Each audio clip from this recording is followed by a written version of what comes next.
आकाशवाणी औरंगाबाद. वैभवी जोशी ठळक बातम्या देत आहे.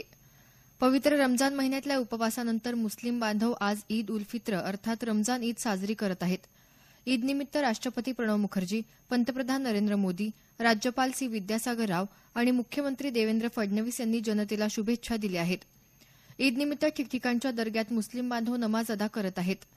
औरंगाबाद शहरातही छावणीतल्या ईदगाह मैदानावर अनेक मुस्लिम बांधवांनी ईदची नमाज अदा केली.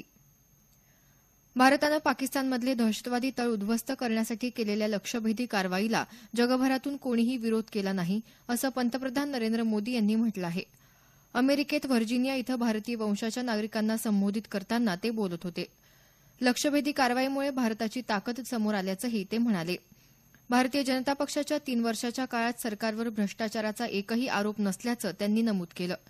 तसंच स्वयंपाकाच्या गॅसवरचं अनुदान सोडल्यामुळे गरिबांना फायदा होत असल्याचंही ते म्हणाले. दरम्यान पंतप्रधान आज अमेरिकेचे राष्ट्राध्यक्ष डोनाल्ड ट्रम्प यांची भेट घेणार आहेत. माहितीच्या सत्यतेची पडताळणी न करता देण्यात येणाऱ्या बातम्यांमुळे विश्वासार्हतेला तडा जात असल्याची खंत मुख्यमंत्री देवेंद्र फडणवीस यांनी व्यक्त केली आहे. मुंबईच्या मराठी पत्रकार परिषदेच्या वतीनं आयोजित राज्यस्तरीय पुरस्कार वितरण सोहळ्यात ते काल नागपूर इथं बोलत होते. सोशल मीडिया आणि ऑनलाईन मीडियावरून प्रसारित होणाऱ्या बातम्यांबाबत मुख्यमंत्र्यांनी यावेळी आपल्या भाषणात चिंता व्यक्त केली. शिवसेना पक्षप्रमुख उद्धव ठाकरे आज औरंगाबाद जिल्ह्याच्या दौऱ्यावर असून समृद्धी महामार्गाच्या भूसंपादनामध्ये बाधित होणाऱ्या शेतकऱ्यांशी ते संवाद साधणार आहेत. शेतकऱ्यांवर अन्याय झाल्यास शिवसेना सत्तेची पर्वा न करता शेतकऱ्यांबरोबर राहील, अशी ग्वाही ठाकरे यांनी काल अहमदनगर जिल्ह्यातल्या पुणतांबा इथल्या शेतकरी मेळाव्यात दिली. अहमदनगर जिल्ह्यातल्या शेवगाव इथल्या माजी सैनिकासह त्याच्या कुटुंबातल्या 4 हत्येचा तपास लागला असून 2 जणांना ताब्यात घेण्यात आलं आहे.